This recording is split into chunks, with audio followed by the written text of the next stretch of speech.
पुरसा किसको देना है? किसके घर में बैठे? लफ्ज बदल कर यूं कहो, बेटी का घर है, बाप का जनाजा है। मुझे मसाइल पढ़ने की जरूरत है। जनाजे की जीनत होती है बेटी। तो जब आप रो रहे हो ना, तो कान खोल के रोइएगा, कहीं ऐसा तो नहीं कोई बीवी के रोने की आवाज आ रही है।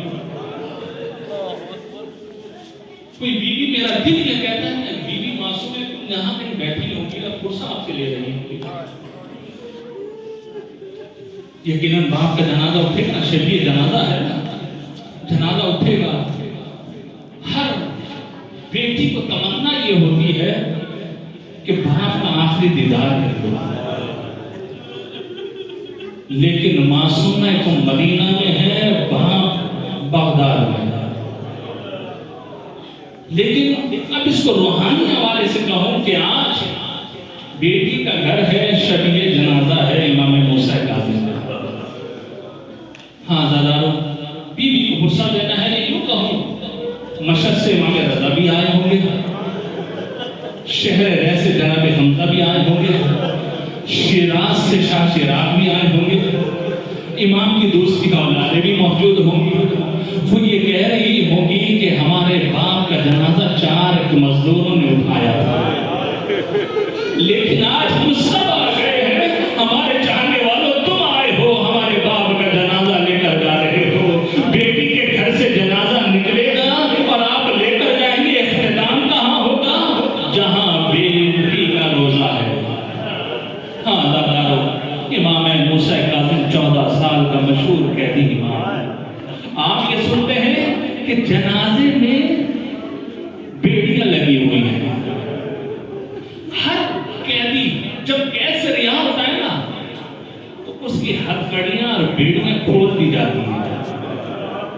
लेकिन ये कैदी इमाम वो कैदी है कि जिसकी बेड़ियों को उतारा नहीं गया। ज़ियारत में जो जुमला आम पढ़ते हैं कि सलाम हो हमारा उस इमाम पर कि जिनकी पिंडलियों के गोश्त को बेड़ियां खा गई, जिंदान की जंजीरें जिसके गोश्त को खा गई। अल्लाह दो मासूम मुझे ऐसे दिखाई देते हैं कि जब जनाजे देखने वालों ने देखा है तो उनसे सब्र नहीं हुआ, गिरिया करने लगे हैं। एक मूसा काज़िम का जनाजा है, जैसे ही चादर को हटाया, अरे पिंडलियों पे निगाह पड़ी तो क्या देखा कि गोश्त नहीं है, जंजीरें गोश्त खा चुकी है। और दूसरा कौन है? दूसरा ज़ैनुल आबिदीन है। जब मोहम्मद बाक़िर ने उसने देना चाहा, एक मर्तबा फिर हाथ को हटाया, इमाम से सब्र न हुआ, एक मर्तबा गिरिया किया, कहने वाले ने कहा मौला ये गिरिया कैसे? एक मर्तबा इमाम बाक़िर ने कहा अरे ताकत ज़ंजीर की रिछा अभी भी मौजूद है।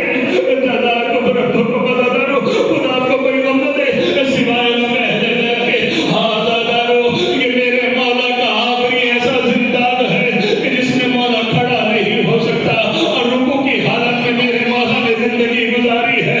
सिंधी बिन शाइक कसीम कल्ब ये जिंदाबान है, यहूदी है, इमाम पर बहुत तरह तरह के जुल्म करता है। अदादार बस वो वक्त भी आया कि जब इमाम को जहर दिया गया, जब इमाम को जहर दिया गया तो इमाम ने पहले ही बता दिया कि 3 दिन के बाद अब इन दुनिया से चले जाएंगे। अल्लाह वही हुआ, 3 दिन के बाद इमाम रुखसत हुए। लेकिन क्या कहा कि आके लोगों देखो कि ये इमाम खुद ब खुद जो है इस दुनिया से चला गया है। लेकिन अल्लाह रोने का मकाम ये है कि जिसकी 36 कम अज कम औलादे हो या 38 औलादे हो, क्या उसका जनाजा कैदी उठाते हैं? क्या उसका जनाजा कैदी, क्या उसका जनाजा मजदूर उठाते हैं? कहते हैं कि जब इमाम जिंदान में शहीद हुए, 4 मजदूरों को बुलाया गया। जब जनाजा कैदखाने से निकला, एक जालिम आवाज़ें दे रहा था, हाज़ल इमामुर राफ़िज़ा, हाज़ल इमामुर राफ़िज़ा, ये राफ़िज़ियों का इमाम है जो इस दुनिया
जय